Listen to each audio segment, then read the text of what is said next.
Hey guys, John V from PhoneArena. I'm doing my first hands-on look at the LG G4. This is the successor to the G3 last year. Of course, it has the specs improvements. So let's just talk about the design here. They kind of pretty much stuck with the design language of the G3 that's known for.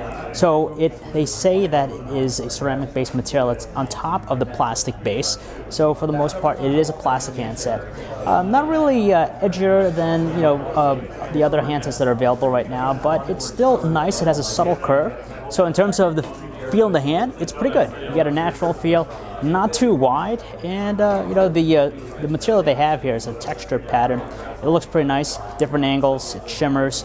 They also have genuine leather, which they offer as another model, and with that, they say it gets more attractive over time. So, it's for the most part, it's a subtle change to what we saw before. Still have the iconic characteristics of the G lineup from LG. You have the button placements on the back, the power button, volume control, very natural position, of course. It's decent construction, with the plastic-based body. It contributes and gives you a lightweight feel in the hand. Like I said, the ergonomics in it feels natural.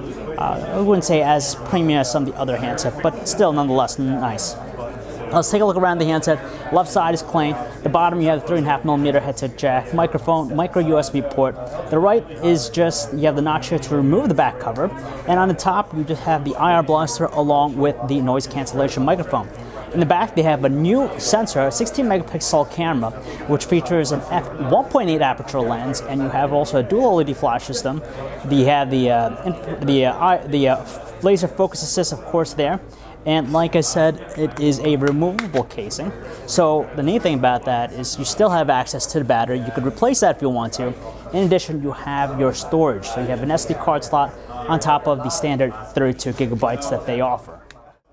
The display here is a 5.5-inch Quad HD Quantum display. It's an IPS-based panel, and LG claims that it produces richer, more accurate-looking colors. At the same time, you have improvements everywhere else, such as color accuracy and also brightness output. They claim that you could get now up to 500 nits of brightness with it.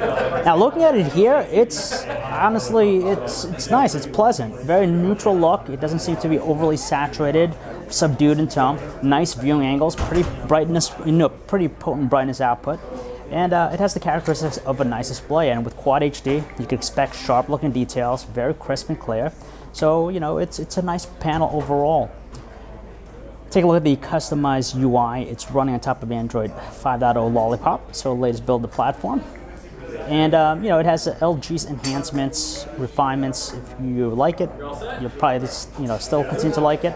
It still has the same characteristics of the previous UI, very boxy looking, clean, minimalist, and you do see some evidence of Google's material design. So they use some bright, vivid colors, looks nice. I assume it's going to be quite functional for power users. It looks good, and it's powered by a Qualcomm Snapdragon 808 processor with 3 gigabytes of RAM, and that's LG's decision to go with that instead of the 810 chip. And from what I'm looking here, it's responsive enough for basic things, but we don't know yet if it's going to handle gaming as good as some of the other handsets out there, like the S6 with the Exynos chip, or maybe the 810 that's used by many of the flagship devices out there. But from this quick look, it's running pretty smoothly. What's especially intriguing about the G4 is the new camera sensor it has. It's a 16-megapixel autofocus camera. It's 40% larger than the sensor used in the G3 last year, and it also has an f1.8 aperture lens. So you could expect to take it some amazing looking photos. But I'm really more excited about the camera UI. They've really made it a lot more comprehensive than before, and in comparison to some of the other camera apps out there, this really adheres to professional users just because you have access to this manual mode, and with it you could adjust the usual stuff, white balance, ISO, focus, but now you could also adjust things like the shutter speed, and you could get up to 30 seconds with it. So if you're into low light photography, you get some really cool looking things, light painting, stuff like that. It's going to be pretty impressive what it could offer here. As far as the other stuff, it features a 3000 milliamp hour battery. Now this is removable, of course, so that's pretty nice.